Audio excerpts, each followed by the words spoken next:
A fight is just like life. It's the closest thing to life that you're ever gonna find. You gotta fight for everything. You gotta stand up for yourself. You get knocked down, you gotta get back up. You understand me? Most people that aren't fighters, they can't see that. To them, it appears physical, Roy. Yeah, it appears physical, but there's so much more that goes into it mentally than you'd ever know. Fighting is the closest thing, closest sport to me that's comparable to life, to everyday life. That mentality is what you must learn to have. That's what animals taught me. The animals taught me that you always carry yourself as though you're the boss. Because when people see you, they know that's a boss. If I want to be the boss, I got to be that boss. Because that boss is a boss. That's how he carries himself. That's how he thinks. That's how he eats. That's how he drinks. Everything about him is the boss. And if you don't have it to start with, then he's not really a boss. What's it going to be like on the 28th? And how is it going to play out? You're going to see a guy who is always most confident. And when I look across the ring and see that kill over there, I'm going to laugh because guess what? There's a bear across the ring. And guess what I'm about to do? My job tonight is to walk over there and poke that damn bear, piss him off, see what he can do. I am still Roy Jones. Y'all must have forgot.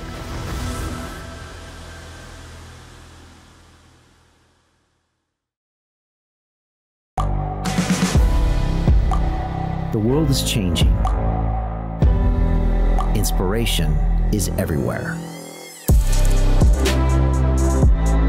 It has never been so easy to connect, share, and bring people together. We're learning from others and finding the best in ourselves. Challenging our beliefs,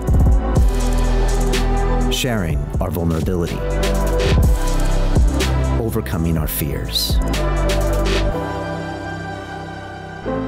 transforming ourselves so we can transform the world. How far can we go? This is London Real. I am Brian Rose. My guest today is...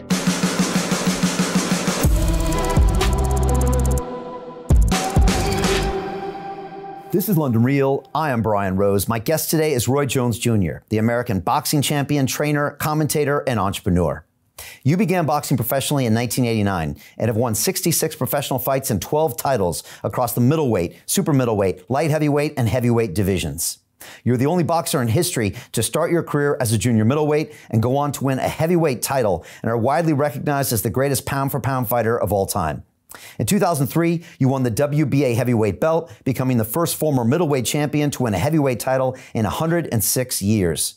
On November 28th, you are set to face the former undisputed heavyweight champion Mike Tyson at the Staples Center in Los Angeles as you both make a comeback to the ring with you at age 51 and Mike age 54. The fight is available exclusively at Fight.tv and Triller in the US and BT Sport here in the UK. Roy, welcome to London Real. Thank you, my brother. So glad to be here. Hey, thanks so much for coming. I appreciate it. You know, Roy, for people that have never been in a fight in their lives, what are these last few days of preparation like? What is the mental process? Do you go kind of quiet? Do you go introspective? Or, you know, what is it like these days before a bout? You go a little introspective, but you also go about trying to figure out, you know, or realizing how good life has been, how good God has been to you. You try to appreciate the things that you've accomplished, the things that you've tallied in your life. It's very important that you reflect on your life and know who you were, who you are, because nothing promises you that you're going to come out the same. So you have to get your one or two last glimpses of life as it was. Get your last few words out to anybody you need to fix anything up with. You need to fix that because you never know what tomorrow holds. So when I get down to the last moment, it's like getting ready to go to war in a sense, because when you get on a plane to go to a war, you don't know that you're ever coming back. And that's the same way you do in a boxing match. You don't know that you're ever going to be the same. So when you get down to the last few days, you just kind of reflect on your life. You show your appreciation. You enjoy what you've done. And if you really love fighting, then you feel like it's the happiest time in the world for you. Huh. Have you always had this gratitude ritual, or is this something that you appreciate more as you get older? I've always had that gratitude ritual, always. Wow. And is this ultimately why you fight then, to give you those moments of clarity where you can be grateful for having this opportunity to be alive? I wouldn't say that's necessarily why I fight, but I do know that that's part of why I am who I am. Because if you don't appreciate things, then if you don't have something that'll make you appreciate it, then you'll take it for granted. But fighting makes me appreciate it. Yeah, because like I said, I know anytime anything can happen. I mean, look what happened with Nigel Benn and Joe McClellan. Joe thought that was just going to be another fight that he'd win, and look what happened, never fought again. So you have to know that, take those things into perspective before you go in the ring, because any day can be your last day. Tomorrow's not promised to nobody. Yeah, I had Nigel Benn in the studio years ago when we talked about that fight. And I remember I started that interview off and I said, Nigel, you're a boxer. He said, no, I'm not a boxer. I'm a fighter. He said, when I go in there, I don't know if I'm coming out. And it's serious business. But I think a lot of times as a fan, we don't see that aspect of it. You don't see the aspect of it and you don't hear the aspect of it. And that's why it's so different with even other sports, because sometimes people don't understand that when you go into a fight, it's not guaranteed that you're coming out. I think you once said, and this is a quote from you, you said, quote, I'm from a world where it's about animalistic survival. The animals don't run, they don't make excuses, they don't cry, they fight, they win, or they die. Is that mentality you're talking about? That's exactly that mentality I'm talking about. And so many people take that mentality for granted or don't get the fact that this is life, this is what it really is. So, we get away from things like that, yet like I said, what confuses me is that, like, even in my country, this country, you have to take, and at 17 years old or 18 years old, you have to sign up to be drafted to a war. And if you get drafted to a war, you got to go put your life on the line. And for most kids, it's something that they never even thought of, something that they never even had a nightmare about. They know nothing about putting their lives on the line at 17 or 18 years old. Are you serious? But if a war breaks out, they have to be signed up to be shipped off to war. But they tell you that they don't want you to associate with animals or anything like that will fight to the death. And I understand what they're trying to say, but if you're gonna send my kid to fight for the death, to the death and put his life on the line, at least give him some parallels or something that he can relate to give him an idea of what he's about to go face. Do you think we're too disconnected in this world where, it's about the Netflix and the Starbucks and we don't have a real appreciation for how valuable our life is because it's not tested on a regular basis? We're far too disconnected. We're so disconnected that we got to walk around now with masks on that's supposed to prevent you from catching a disease, that they also tell you why you got a mask on, that you got a social distance. Wait a minute now. If the mask is stopping me from getting the disease, then why do I have to stay away from people with it? Does that make sense? If the mask is stopping anything, then why do I have to stay away from people too? Because, and if I can wear the mask, but I can take it down to eat. Well, it don't take but a second for you to inhale and get it. So if I can take it down to eat, then why am I wearing it? Because if I take it down to eat, if the disease is anywhere around, I'm gonna catch it. So if I took it down to eat, then why do I have to even put it on? And like I said, once again, it's proven that people that have been wearing the mask still come up with the disease. So is the disease really about the mask, or is the mask about something else? It's hard to really say. So I choose preferably not to wear a mask, because if I get it, okay, I get it. If I don't, okay, I don't. But I don't really care, because if I wear a mask, but I can take my mask down to eat or drink water, then I'm still making myself available to whatever virus this is that they're talking about. So I think life has gotten so bad, and people are used to getting bullied now. People get bullied into everything. They're bullying us into wearing masks.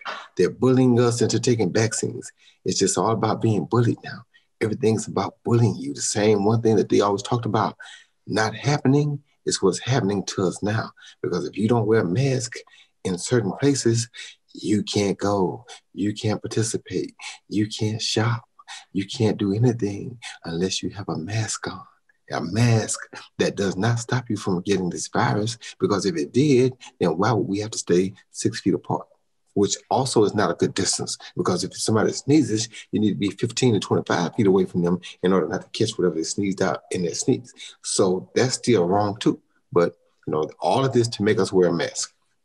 Right. It's almost like, Roy, we've lost the chance to fight for ourselves, right? To stand up and fight back. I mean, you fight in the ring, but it's almost like we've lost the ability to even fight for what we believe in. And they're steadily taking that right for us to fight for ourselves away from us every day. And they convince so many of us that it's right and that's the right thing to do, that we're not even paying attention to what's really happening. Listen, look at it. Why wear a mask if the mask is not stopping you from contracting the disease? How crazy is that? And if you can wear the mask, but you can take it down to eat or you can take it down to drink, then obviously you're still making yourself liable to catching that disease. So why is that mask so important? It's not. It's really not. But you're defacing us by covering us, bringing us cover like this. No emotions. You can't read just eyes. The emotions happen with the whole face. If you hide this much, there's no emotion. You can't see many emotions at all. So you see no love. You see no hate. You see nothing. And it's not really good at all. Yeah, well, I could definitely talk to you for a couple hours about this whole issue. That's for sure. We've had quite a few discussions about it. Do you think this year has been interesting, Roy, because people have had to see their life potentially end for decisions they're going to make? Whereas, you have been aware of this for a long time, but a lot of people reacted in ways we didn't expect them to this year when all of a sudden they're faced with there being a chance of death, even though we all know every day there's a chance of dying. Has it been strange to watch the public react to this new situation? Yeah, it is. It's very strange because I know it because I deal with it on a daily basis because I box. But people in the public, normal public people, don't deal with it every day because they have no clue that this is what's really happening.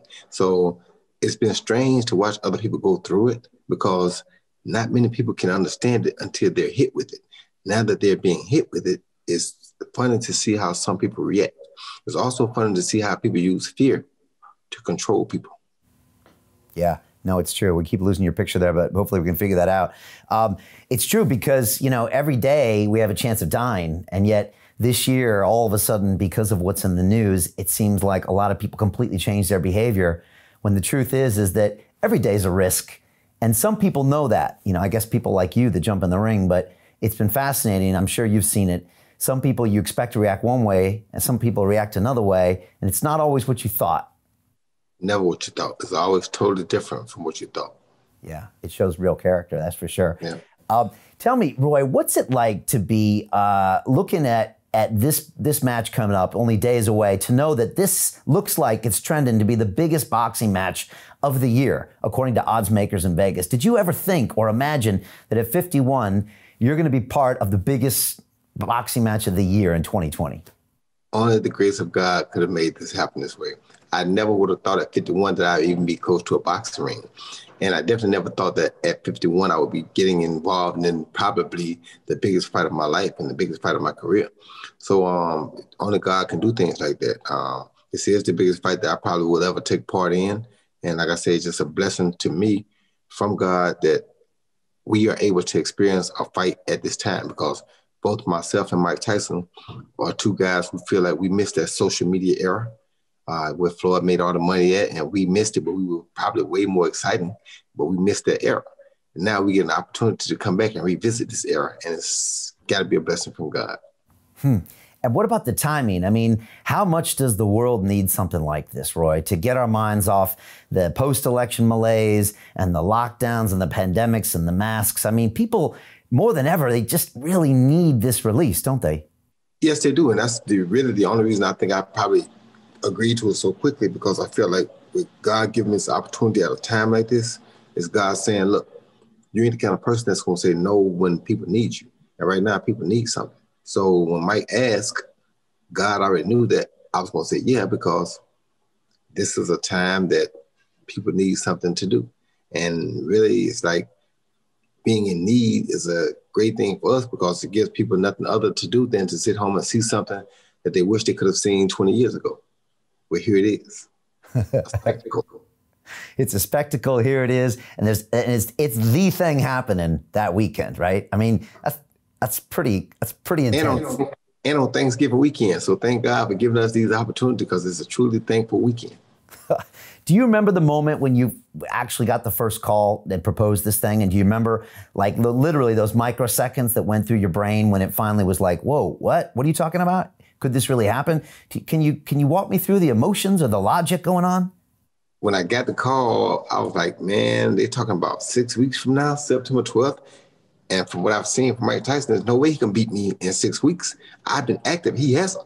So they're going to give me a fight with Mike Tyson, but September 12th, 6 weeks, yes. Yes, I'll take that. Of course, people inside from the pandemic, they don't know what to do. They have no entertainment right now. Everybody's looking for something to do.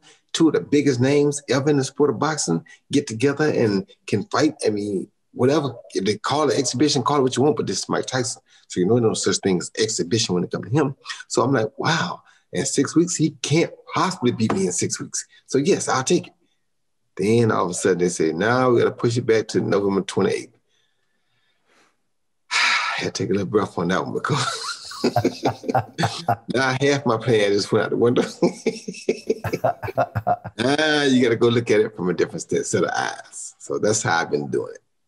Roy, let me ask you a question. How do you deal with the universe when it throws you those type of challenges? Do you look at it as is God just throwing you this challenge and he knows you can handle it? Is this part, if you really want to do something great, is it always going to have extra challenges on top of it? To be great, you have to do exceptional things. So if it doesn't have an extra challenge on top of it, it won't make you great. So to be great, you have to do great things. Great things come with great challenge, great risk, great rewards. So everything is a risk, but it's a great reward. And the greater the risk, the better the greater the reward. So with me, I already knew that, coming with great risk would be great reward. Now that risk can be life ending, but that reward could be everlasting. So who knows? So you're first thinking, okay, wow, now you got an extra 2 months plus to train. And then now some other things start changing and you're thinking, okay, this is a whole different ball game than what I signed up for. But at the same time, you can look back and say, now I got the in shape Mike. So when I'm, 20 years from now, when we're talking about this is a different conversation. Is that the kind of thing you're thinking? Yes, I beat the best Mike that Mike could have got. They gave him time to go get ready for me.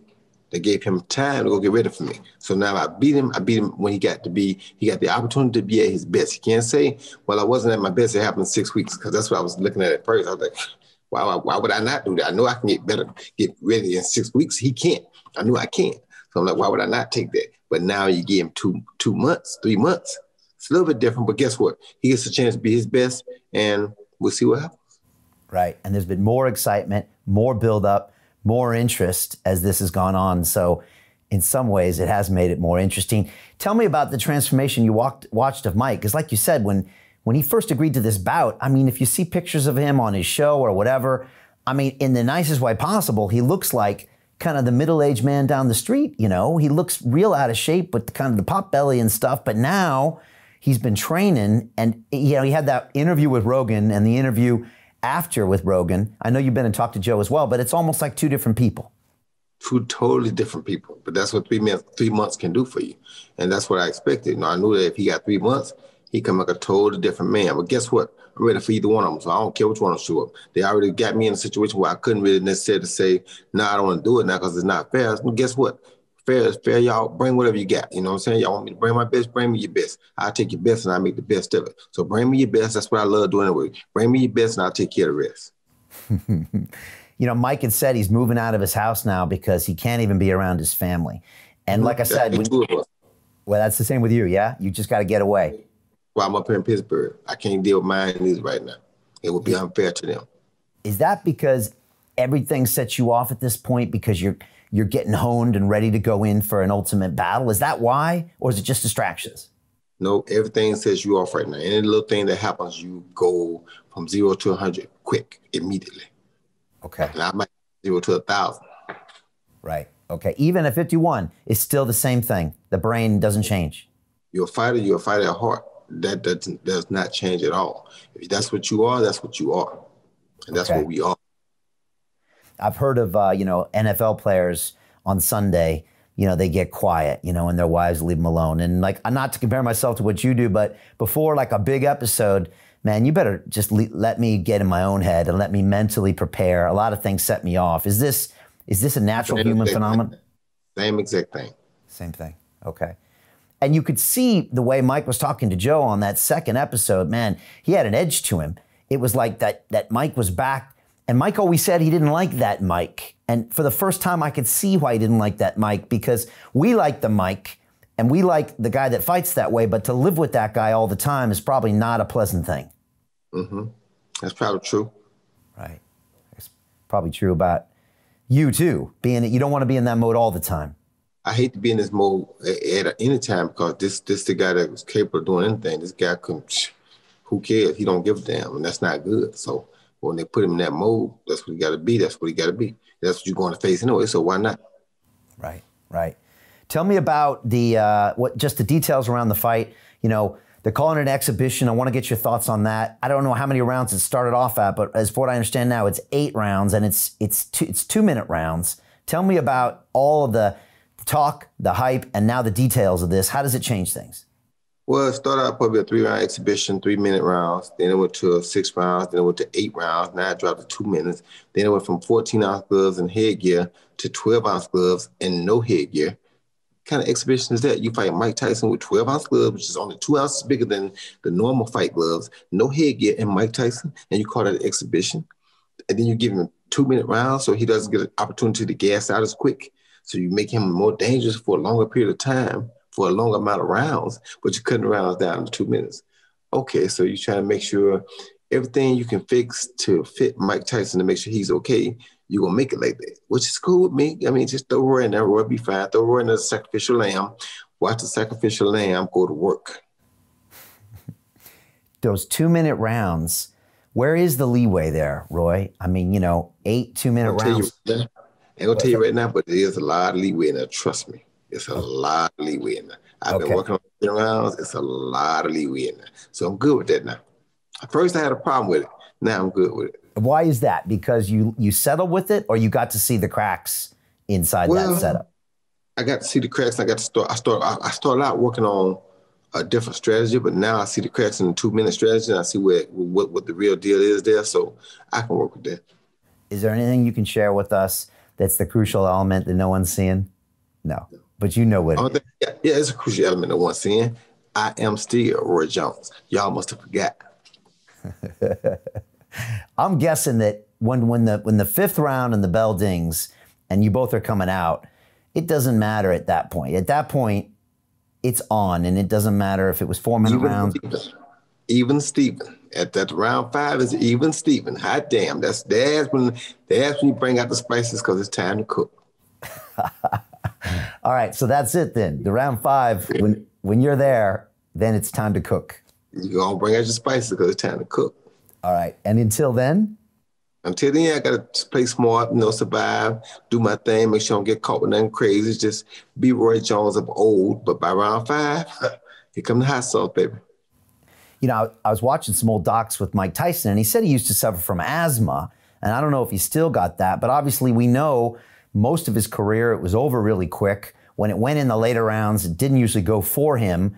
Are you expecting that to be a case as well? No, not really expecting that to be a case because up here in California, PA, where I trained at, I was running up this mountain when I first started, and I think I might have had asthma. I was like, whew, oxygen ain't as free as it used to be.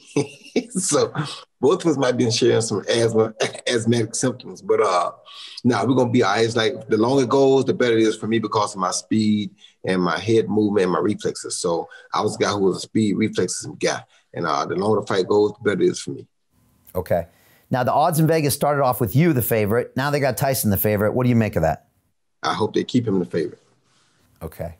You'd rather go in that way because it's better. I like a little chip on my shoulder. I like when they tell me I can't do it. That's what I love. That's what I live for. Okay. Tell me I can't. Think I ain't. Watch me.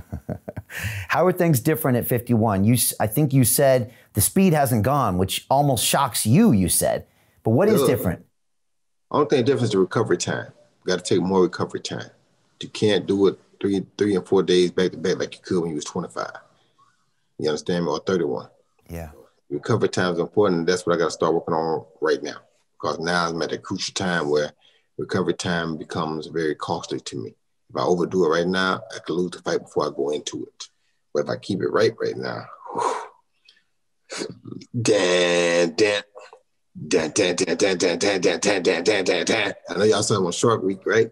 Here go the shark right here. Roy, do you visualize the win? Is that your type of thing? Of course I do all the time. Okay.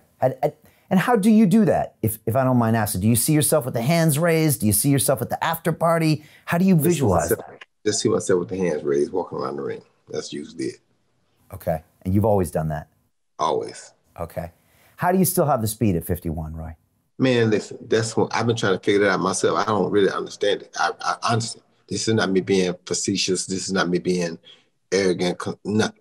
I'm just telling you the honest God truth. I really don't understand how in the heck I still can be so fast at 51 years old. I almost have to go look at my own birth certificate. But I know because the next day I feel it. But when it's happening, when I look at it myself sometimes, I'm like, wow, how? I don't understand. But I guess it's partially technique and mostly a gift from God. Okay. Wow.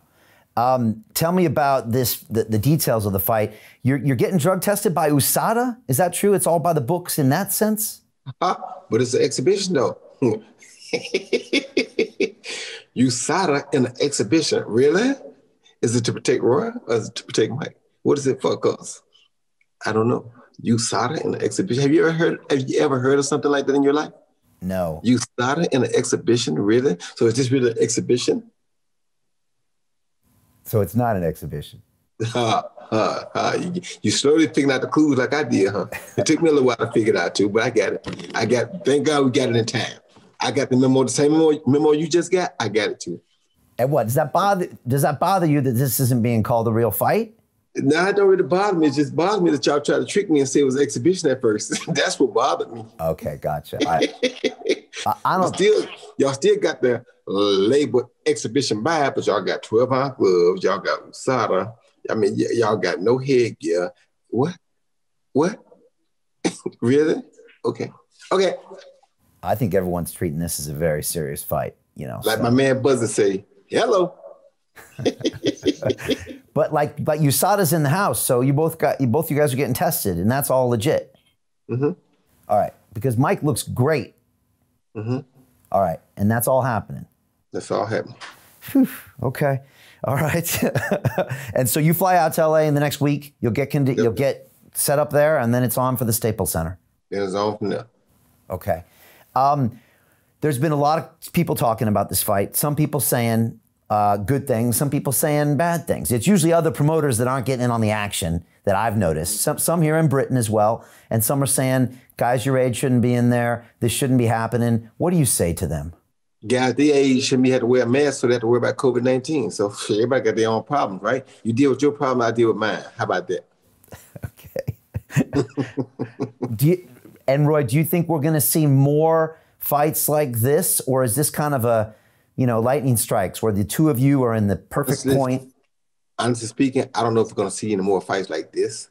I know that from my standpoint, I was just looking at an opportunity to give the public something at a bad time, at a time when everybody was shut in and having all these issues with the COVID-19. People were having nothing to do, no entertainment. I thought this would be a great opportunity to entertain people when it came across my desk. That's the only thing I thought about. I didn't think about nothing else, no other fight, no other fighters. I didn't care about what nobody else did, and I still don't care what nobody else does. But my trainer day before yesterday, told me in training that he's having so much fun that after this fight, everything goes well, we should probably at least try to do it one more time. Where he get that conception from, I don't know. I guess it's in the back of his mind, so I guess we have to think about it. Because I am a team player, and as a team player, you have to kind of look at doing what your team want to do. So, is that one more time with Mike or one more time with someone else? He don't give a damn who it is, and neither do I. All right, so we could bring back the classics, Frank Bruno, Evander Holyfield. Line them up. We don't give a damn who it is. Now, correct me if I'm wrong, you were sparring with Chris Eubank Jr. over there as well, and other people that are keeping you fresh? I work with them a little bit. I ain't really spar with them. I work with them a bit, yes. Spar some guys, keep me fresh, some younger guys, younger heavyweights for sure. And yes, everything's been going well. Okay. One thing we've seen from Mike is we've seen all of these short highlight clips, but we haven't seen sparring footage. And I see it, and it's impressive stuff, but as Bruce Lee once said, board don't hit back. So it's one thing on the pads, another thing in sparring. What do you make of that? Well, he's hiding his sparring because I seen him not long ago. He had a cut over his eye, and he didn't get that cut over his eye from the pads. So he doing something they just ain't showing you. So don't be fooled by it. They trying to, like I told you, they try to tell you it's an exhibition. Now they trying to tell you he ain't sparring. They putting out little clips like he ain't doing it. Where that cut came from? I ain't never got cut hitting the pads. Where the cut come from? All right. So, all right. All right. So you think, all right. So you think part of this is trying to get you to come in the ring not prepared? Relaxed, thinking, oh, it's just an exhibition. Yeah. Okay. All right. Now, there was other names thrown around before you were announced with the fight, whether it was Evander or Shannon Briggs. Why do you think it finally happened with you, and how does that change the dynamic of the fight? None of them cute as I am. None of them are as fan-pleasing as I am. None of them know how to talk like I talk to talk and walk to walk. Nobody really is interested in seeing them. They already seen that with Mike Tyson. They want to see something new, something exciting, something creative, something that's innovative, somebody that come in with a whole different mindset and make things happen the right way. That's ain't but one guy, Roy Jones Jr., Superman, Captain Hook. You once said, Roy, you're addicted to fighting. Can you explain that? I still am. I'm so addicted to fight that. Like to say, when the guy told me that yesterday, day before yesterday, when he told me that we need to do it again, I wanted to say no right away, but I just couldn't make myself say it. I was gonna say, no, this is the last one we do. That's what was in my mind, saying, please tell him no. That's it, we ain't doing no more. But it just wouldn't come out. I was trying to say, I just couldn't get it out. that means you have an addiction. That's a pretty bad addiction. Explain that addiction. And are there healthy addictions? Do those exist or in your mind? There are healthy addictions too, but this addiction is the worst because it would be a healthy addiction if I like just training and not fighting. If I like to just train and stay in shape, that's really healthy. That's a great addiction. And I do have that one too. But the problem is when I'm doing it, if you say something wrong to me, get me rubbed the wrong way, I can't say no to a good, I just can't say no to it. So it's like I said no to drugs my whole life. I said no to alcohol. I said no to cigarettes. I said no to all kinds of things that I'm supposed to say no to. But fighting just never was on my no list. I just can't. When Mike called and said he wanted to fight me, I thought about it. I said, this is Mike Tyson, fool. You 51. You ain't got no business going to him. He can hurt you. I said, you're right. Should tell him no. Yes, I'll fight. Oops. It came out again. And what is that? Do you want to show the world? Do you want to show yourself? It ain't nothing about showing the world. The world done seen it already. They can go back and look at YouTube. They got enough. I gave them so much entertainment back then. They can look at that from now on. Yeah. I gave them enough to look at. It ain't got nothing to do with the world. It ain't got nothing to do with the world at all. It's this cycle that lives inside of here. Okay. There's two me's. There's one that's got sense and one that don't got sense or don't have sense, I should say. So there's a sensible guy and an unsensible guy. And the unsensible guy usually bullies the sensible guy to making things happen that the unsensible guy want to make happen. The sensible guy try to tell him no, but the unsensible guy goes crazy until he gets his way. Amen. That's the story of most people's lives watching this right now. But Roy, you got to admit, that's usually the fighter's curse, is that guys don't know when to stop. We've seen it over and over again. Hey, Tyson's last 5 years, it was him not being able to say no. So how do you work with that dynamic as a fighter? Well, how you work with that dynamic as a fighter is, if I couldn't sit here right now and have a good conversation with you and couldn't understand what you were saying to me, and you couldn't understand what I was trying to say back to you, then it would probably be time for me to start considering saying no. But as long as I can talk and you can understand what I'm saying, and I got a good enough mind to know that, hey, I'm here and you there, and we're on this Zoom thing, and I know that I don't want to be wearing a freaking mask, then shit, I can fight. And how did you stay that way that long? Was it just not taking shots and training intelligently?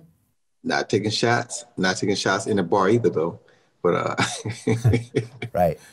Shots, no drugs, just being smart, just trying to preserve my life, preserve my body for the long haul. Not knowing that the haul was going to last this long, but I did want to preserve my body for the long haul. Okay.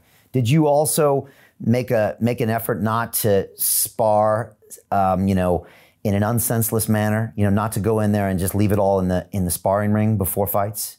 Yes, I did. And that's something that me and my coach have things with right now. He wants you to spar these young heavyweights and go bang it out with them, but that's not smart for me. I've been boxing 40 years. I don't need 41 years. I don't need that much contact to my brain. I got enough. 41 years, you have to have some contact. A lot of contact in 41 years. I'm a 41-year vet. I've been boxing 41 years. And you still can understand 95% of what comes out of my mouth. That's pretty good. Yeah. But it's almost like new innovation in the last 5-10 years for fighters knowing not to spar too much. You know, the old school way used to be the more rounds, the better. So you were ahead of your time in knowing that, and that probably preserved you. It did preserve me. And also who told me that, who helped further reinforce my thought train was Jimmy Young. I met Jimmy Young when I was about 17. And Jimmy Young was kind of messed up then. And Jimmy Young said, you know how I got like this? I said, how? He said, this didn't happen to me from boxing, in the ring boxing. This happened from me sparring too much. I said, really? He said, yes. So that's when I knew. Wow, so smart. It's such a simple understanding, but it makes such a massive difference. And you see it in fighters, you see it in MMA fighters as well. Yep. The guys that overtrain. Tell me, when you look at Mike's career, especially those last 10, 15 years, you know, people look at Mike, and since they're not fighters, Roy, they don't understand some of the choices he made and what's going on in his head. But since you were a fighter and you know, A, what it's like to be in the ring, C, what it's like to fight your demons, then to be in the public eye. I mean, for you to see the trajectory of Mike's, you know, tragic career, the ups and the downs, can you see that and comprehend it more so than, say, the average person? Yes, I can, because actually it was not really a tragic career. There was some tragedies that occurred in his career, but it wasn't tragic. And he's actually turned it around and made it even more phenomenal at the end, because now he's doing things that he loves to do. He's making money doing the things that he loves to do. So he turned his life completely around again. So to me, in the end, he's still a success story. Nothing to be ashamed of. I mean, maybe some of the choices and decisions he made, but some of the choices I think were wrongfully done, because I can't see, first of all, how you put him in jail when somebody goes to his room at 10 o'clock at night, and what are you going to Mike Tyson's room expecting to happen at 10 o'clock at night? I mean, look how big Mike Tyson was. Look how huge Mike Tyson is. Who goes to Mike Tyson's room at 10 o'clock at night and not expecting something crazy to happen? So to me, it's like, I'm not saying you should do nothing wrong to anybody, but to me, it seemed like the person went there looking for trouble.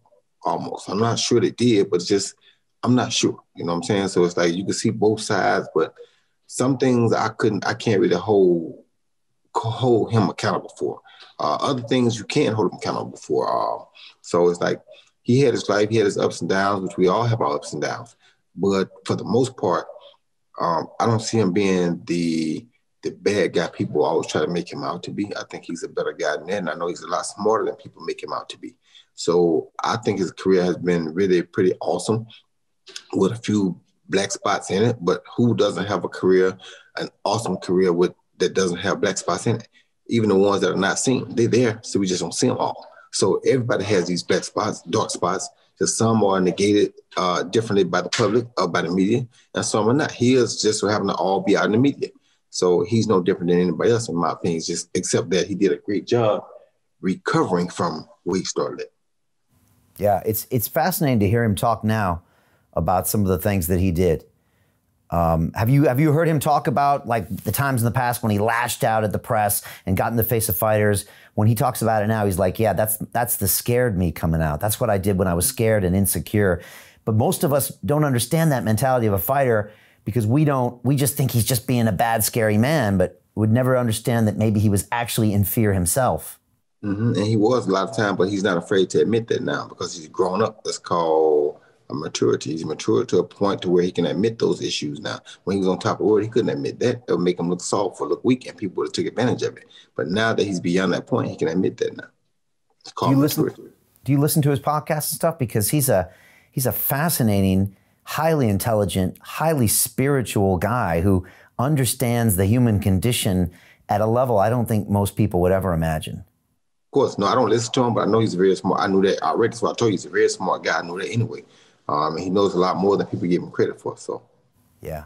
Tell me about your heroes, Muhammad Ali and other people that you have seen from the past. You said Muhammad was by far the greatest inside and outside the ring. Why do you say that?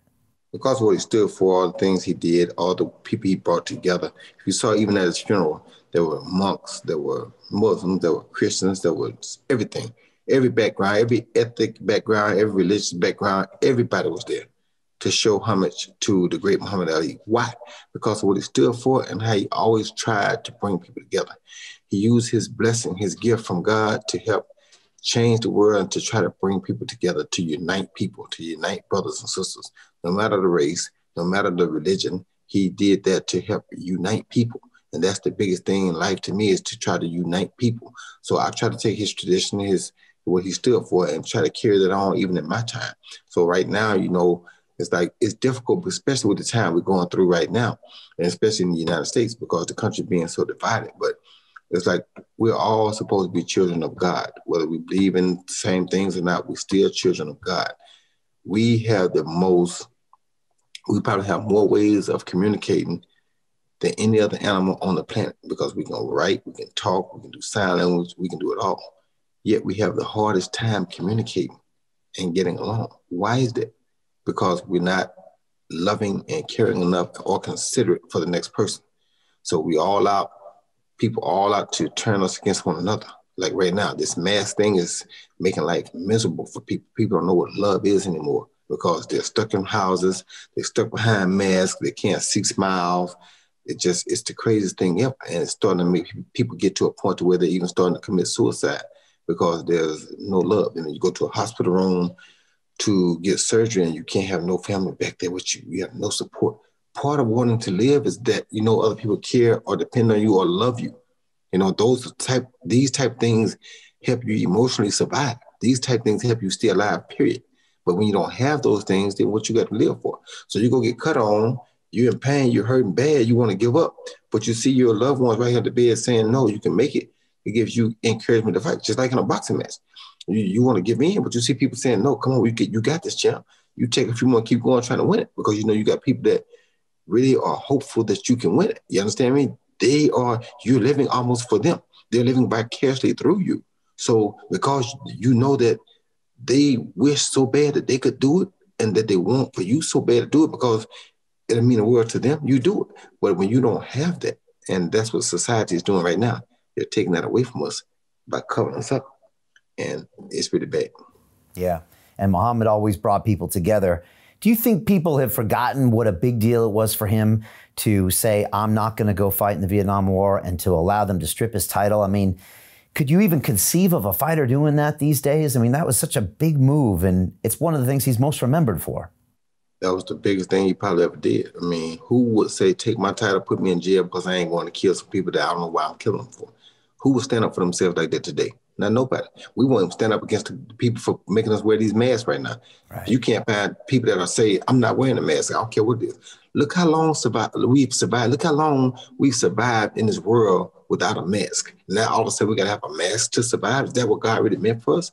All the years we made it through our time without a mask. Now you telling me we can't survive without a mask? We got to have a mask in order to survive, and a mask that's still not stopping us. I don't see the rate going down. The rate still just is plummeting. It's going high now. I mean, it's escalating now because we still wear masks, but because of the time of the year, it's still going up. So it's like, how can you tell me that the mask is doing anything? It's not. But we don't have the guts enough today to stand up and say, we're not doing it. Yeah. I mean, yeah, you're right. People can't even do that. And yet there it is, Muhammad Ali saying, here, take my title away, take everything away from me. In the worst times, do it. In the worst times of racism and everything else, yeah. He said, I don't care. I'm not going to fight them people. Them people ain't did nothing to me. Take my title. Yeah. Man, it gets no bigger than that. And like I said, for us, we should all think about that. I wish we knew more about that, because maybe we don't understand now that these people pushing our backs against the wall with these masks. And we would fight back and stop it, but we can't, because we don't understand history. We don't understand people like him who touched so many people's lives. That's why I started boxing, because of how great he was and what he used his gift from God to do. He used that gift from God to say so many things in so many different ways, but we still forget them. Yeah. You say as humans, we have a hard time communicating, and I agree with you.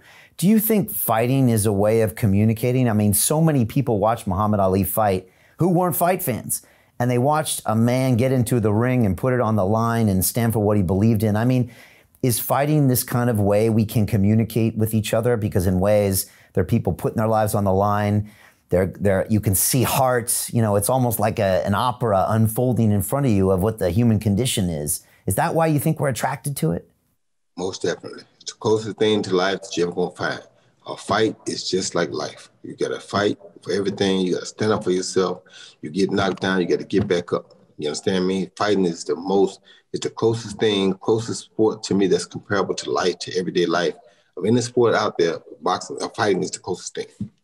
Because it's truthful, right? Because it's there, you get hit, you either stay down or you get up, and there's no Hollywood, there's no editing, there's no cover-up, there's no news story. It's happening in real time. You can't run, you can't hide, and there's a winner at the end, right? Exactly what it is. Is that why you love it? A winner and a loser. You better believe it. Right. Yeah, there is a winner and a loser, and there's a lesson there, always, Yeah, right? There it is.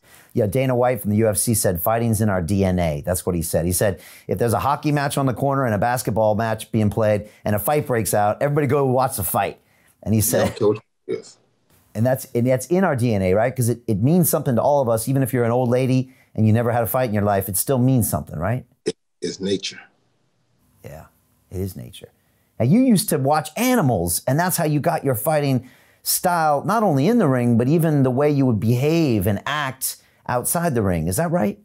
Of course. If God made nature, then what better teacher to give than nature? God made nature and didn't give it no choices. So if you watch nature, you learn how to do things that God created, and he didn't give them a choice to say, I want to do it like this or like that. No, he just showed them how to do it. Naturally, they learn how to do it. They got that directly from God. So why not learn from them? And you would watch the alpha, whatever, chicken or bear or dog, and you'd watch the way they behave before the fight, after the fight. Because I want to be an alpha. Right, right. Because the alpha wins. Exactly. And they win. And a lot of the game happens before the fight, right? The posture. A lot of it happens before the fight. So you must know how to behave, how to carry yourself before, during, and after. There are 3 phases. And do you think the fighters of today understand that as well? No, they don't. They don't. No. And again, you've said before, it's a very much so a mental game. And I know we've heard that many, many times in the past, but wonder if you could dissect it a little bit more, because you've said it's I think 99% mental, although most people that aren't fighters, they can't see that because to them it appears physical, Roy. Yeah, it appears physical, but there's so much more that goes into it mentally than you'd ever know. There's mental, but from when you know you might fight somebody, you have to watch how you carry yourself around them, because they're always looking for weaknesses. So that mentality is what you must learn to have. As the animals taught me. The animals taught me that you always carry yourself as though you're the boss. So that when people see you, they know that's a boss. If I want to be the boss, I got to be that boss. Because that boss is a boss. That's how he carries himself. That's how he thinks. That's how he eats. That's how he drinks. Everything about him is the boss. And if you don't have that to start with, then he's not really a boss. So a boss got to be a boss from get to go. And that's what I learned most of from the animals.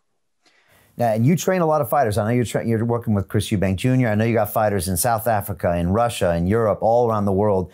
Is that a lot of what you're teaching them, the mentality from the way they speak to the way they talk about themselves to inside the ring, outside the ring? I focus more on the boxing inside the ring first. And if I get one that gets good enough that he can get to that point, like Chris Eubank, then later on I'll start taking him down that road, because that's a secondary road. First, you got to learn how to get the tools together so that you can be this person that you need to be. Then you learn how to put the character with the person. Now you got a full connection. Okay. A couple other boxers I heard you mention. Prince Nassim. I didn't expect him to come out of your mouth when you talked about boxers, you know, I think you said kids are looking at the highlight reels. I was watching some of his stuff a couple weeks ago, and the entertainment factor is through the roof. Much. Yeah. How important is that? It's very important, because it shows that you care about your people that are watching you. You care about your fan base. You don't want to go out and just get them up overnight. You want them to enjoy themselves, be happy, have something to laugh at, to shout about, to be thankful for, because they enjoy spending time with you while you're doing your craft, or while you show them your blessing. Do you think that's missing today? Of course it's missing. Of course it's missing. That's why they want to see me and Mike Tyson fight, because they know that me and Mike Tyson possess those type of qualities to entertain you while we're in action. That's what people want to see. You think a lot of fighters still play it safe and just so they lock in the W? Most of them do. Is Floyd Mayweather one of those? I don't want to talk about nobody, but most of them do. But I got to be able to get out here. I got bottle waiting on me, so I'm going to have to get up out of here shortly. Have any more questions? No, that's good, man. Just a couple more. Okay. I know your background came originally from your father training you, and I know that was a difficult upbringing and one that didn't necessarily end well. But are you also grateful for the gifts he gave you that allowed you to be the fighter you are today? Very grateful. I'm not regretful of nothing that happened to me. I thank God for everything He ever blessed me with, everything He gave me through my father, through anything.